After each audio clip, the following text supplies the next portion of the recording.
Last month, I paid my last education loan EMI for my MBA and now I am student loan free.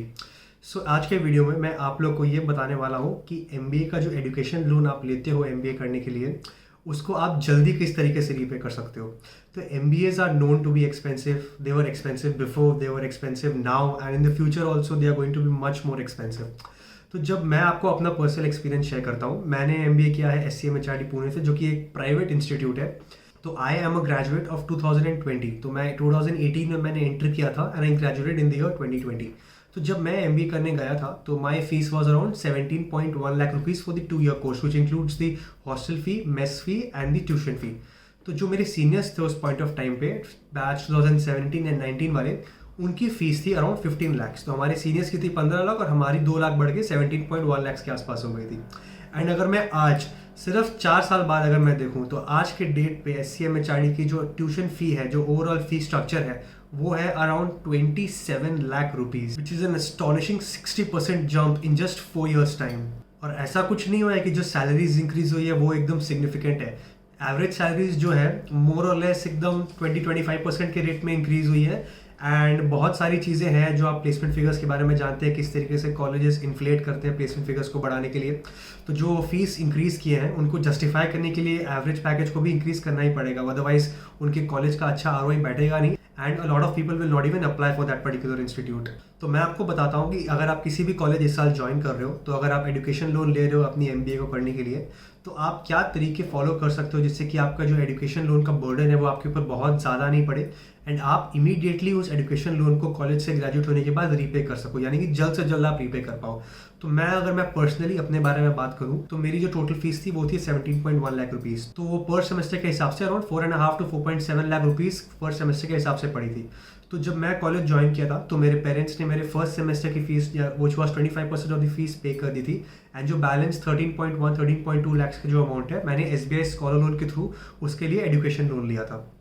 तो अपने पढ़ाई के दौरान जो 2 साल मैं पढ़ाई कर रहा था, तो उस पर्टिकुलर पॉइंट ऑफ टाइम पे मैंने अपनी एजुकेशन लोन की तरफ कुछ रीपे नहीं किया. अगर 13 lakhs पे अगर आप 8.5-9% का अगर आप इंटरेस्ट लगाते हो तो 2 साल में लगा के 2 लाख का और इंटरेस्ट उसमें ऐड हो गया. And bye the time I graduated I had रफली आउटस्टैंडिंग 15.5 to 15.7 लाख रुपीज़ जो मेरे को रीपे करना था.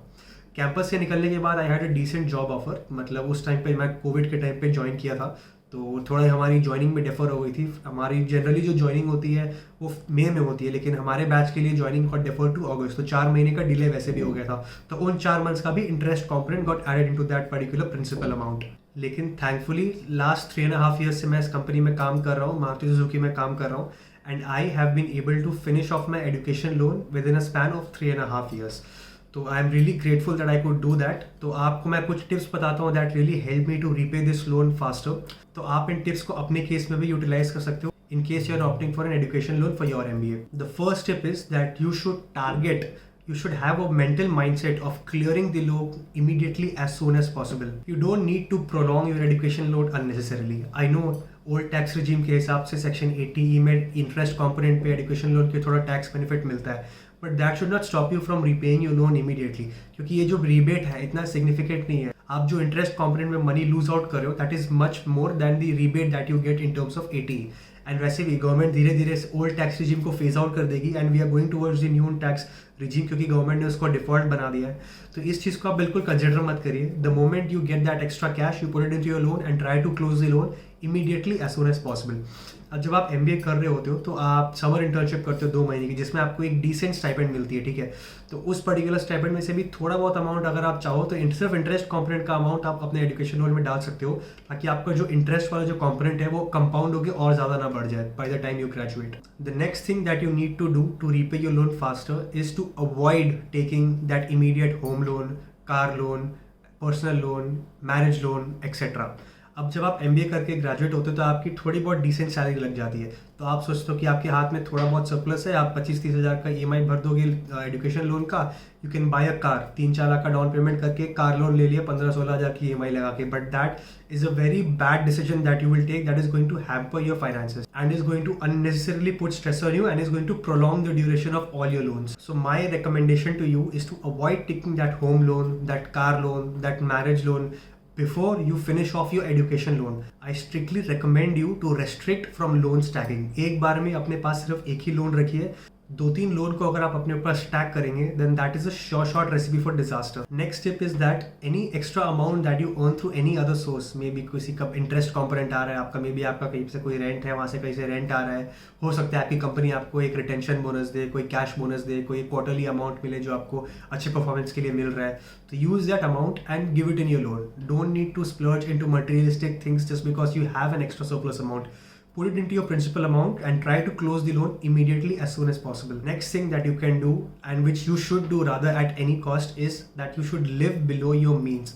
Just because you're able to command a decent salary after doing your MBA, that does not mean that you should inflate your lifestyle by a lot. You can slowly increase your lifestyle a little bit because obviously now you have tangible money with you at the end of the month. So आप अपनी lifestyle थोड़ी बहुत बढ़ा सकते हो, लेकिन इसका मतलब ये नहीं कि you dive into the materialistic world and start spending money unnecessarily. You must always live below your means and have a certain amount saved and invested for your future as well. Next thing that you can do is once you spend 2 to 3 years in one particular organization, maybe you can try a switch. Maybe a switch will give you a 25 or a 30% hike. तो वो जो extra पैसा आ रहा है आप EMI अपनी increase कर सकते हो and you can repay your loan much faster.